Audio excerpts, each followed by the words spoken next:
Friends, কি খবৰ আপোনালোকৰ? খবৰ নিশ্চয় ভাল, মোৰো ভালে দিয়ক আপোনালোকৰ মৰমৰ আশীৰ্বাদত।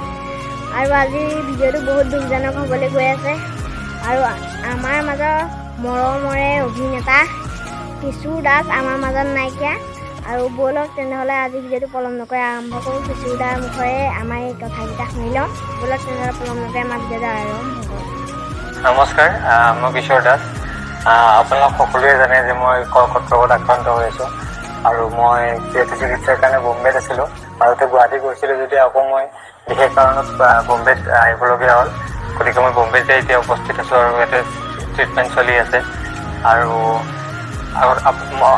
এতিয়ালৈ মই যিমানখিনি কাম কৰিছোঁ আপোনালোক সকলোৱে মৰম কৰিছে, আশীৰ্বাদ কৰিছে। আৰু সেইটোলৈ মই আজি চাগে মোৰ মনোবলটো আজিলৈ বহুত ষ্ট্ৰং হৈ আছে। আপোনালোকৰ এই আশীৰ্বাদ পোৱাৰ কাৰণে সাহস পাইছোঁ আপোনালোকৰ পৰা বহুতখিনি।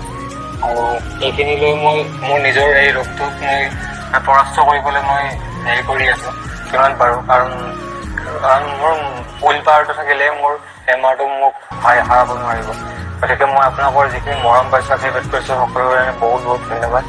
আৰু মই এই বেমাৰটো হোৱাৰ আগতে মই এখন চিনেমা কৰিছিলোঁ, মোৰ যিখন শেষ চিনেমা লাভ কৰিছিলোঁ। এই চিনেমাখনৰ নাম হৈছে দাদা তুমি দুষ্ট। অতি সোনকালে আপোনালোকৰ পাই আছে। আৰু এই চিনেমাখন হৈছে বহুত বেছি হাস্যমধুৰ আৰু ৰোমেণ্টিক হয়। বহুত ভাল পাব আপোনালোকে, মোৰ বিশ্বাস, মোৰ দৃঢ় বিশ্বাস। এইখন চিনেমা চাই আপোনালোকে সকলোৱে ভাল পাব। আৰু পেচা বস্তু বুলি ক'ব চাব, সকলোৱে চাব।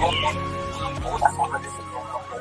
আৰু আপোনালোকে মৰম কৰিব, আশীৰ্বাদ কৰিব। আৰু ফ্ৰেণ্ডছ, আজি ভিডিঅ'টো ইমানেই আছিলে। যদি ভিডিঅ'টো চাই ভাল পায় লাইক কৰিব, কমেণ্ট কৰিব, ছাবস্ক্ৰাইব কৰিব, শ্বেয়াৰ কৰিব, কাষত থকা বেল আইকনটো অল কৰি দিব। আৰু অন্য এটা ভিডিঅ' লগ পোৱা প্ৰতিশ্ৰুতি আজিলৈ দিলোঁ। Bye bye.